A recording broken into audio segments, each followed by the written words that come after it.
Texnologiyanın sürətlə inkişaf etdiyi bir dövrdə uşaqların da maraq dairəsi genişlənir. Belə ki, bugün biz sizə robotexnikadan danışırıq əziz tamaşaçılar. Robotexnika isə mexanikanın, elektronikanın və proqramlaşdırmanın birləşməsindən əmələ gəlib və bilirik ki, hazırda bəzi uşaqlar da bu sahəyə maraq göstərirlər və valideynlər də həmin uşaqlara dəstək olmağa çalışırlar. Və maraqlıdır ki, robotexnika uşaqlara ən çox nə verir? Birinci növbədə riyazi bilirlər, həm hesablamaları, fizikanı çox yaxşı bilirlər, eyni zamanda dizayn, qurğu və komanda ilə işləmə qabiliyyətlərini inkişaf etdirirlər ki, və ən vacib məqamlardan biri odur ki, uşaqlar səhv etməyi öyrənirlər və bu səhvdən necə nəticə çıxarmaq olar və hansı istiqamətdə bu məhsulu daha yaxşı ortaya çıxara bilərəm deyə düşünürlər və ümumilikdə müasir təhsil sistemində əgər əvvəl müəllimlər deyirdisə ki, bu sualın cavabı konkret düzgün formada budur, amma artıq indi elə deyil. Uşaqlar özlərinə uyğun düzgün cavab seçirlər. Müxtəlif variantlarla əsas özlərinə uyğun bir məsələyə gətirirlər. Və bura süni intellekt əlavə edə bilər. Mütləq şəkildə bura süni intellekt də bəli əlavə olunur və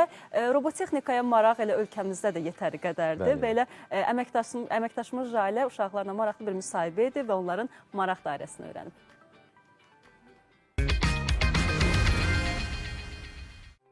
Mühərriklər və kompüter proqramları. Robotexnika dərslərində uşaqlar əvvəlcə müxtəlif hissələri birləşdirərək robot hazırlayır, daha sonra ona proqram yazaraq hərəkət etdirirlər. Bu bizim konveyor layihəmizdir. Burada cisim sensoru və rəng sensorumuz var. Cisim rəng sensoru tərəfindən aşkarlanır və konveyor dayanır. Rəng sensoru cismin rəngin bilir və kompüterə ötürür. Belə kurslarda uşaqlar yalnız texniki biliklərə yiyələnmirlər. Riyaziyyat, fizika və informatika dərslərində öyrəndiklərini məktəblər əyani şəkildə tətbiq edirlər. Məhz bu bacarıqlar gələcəyin texnologiya mütəxəssislərinin formalaşmasında mühüm rol oynayır. Bəzən uşaqları texnologiyadan uzaq saxlamağa çalışırıq, amma onun öyrədən və inkişaf etdirən tərəfi də var. Robotexnika uşaqlarda həm yaradıcılığı, həm də məntiqi düşüncəni formalaşdıran sahələrdən biridir.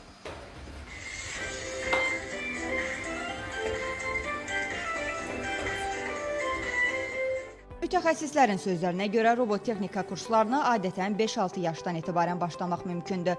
Bu yaş qrupunda uşaqlar əsasən konstruksiya və məntiqi düşünmə bacarıqlarını inkişaf etdirirlər.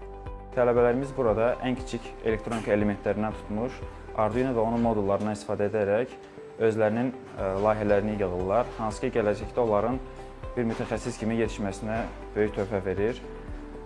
Burada uşaqlar lehimləmə, 3D printerlə işləmə, 3D modelizm və digər sahələrlə məşğul olurlar. Maraq isə kifayət qədərdir. Xüsusilə yay tətilini fürsət bilib robotexnika kurslarından faydalananlar var.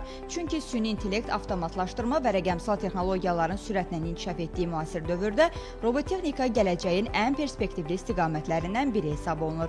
Jalə Gözalova, Zaur Həşimov, Teli Səhər.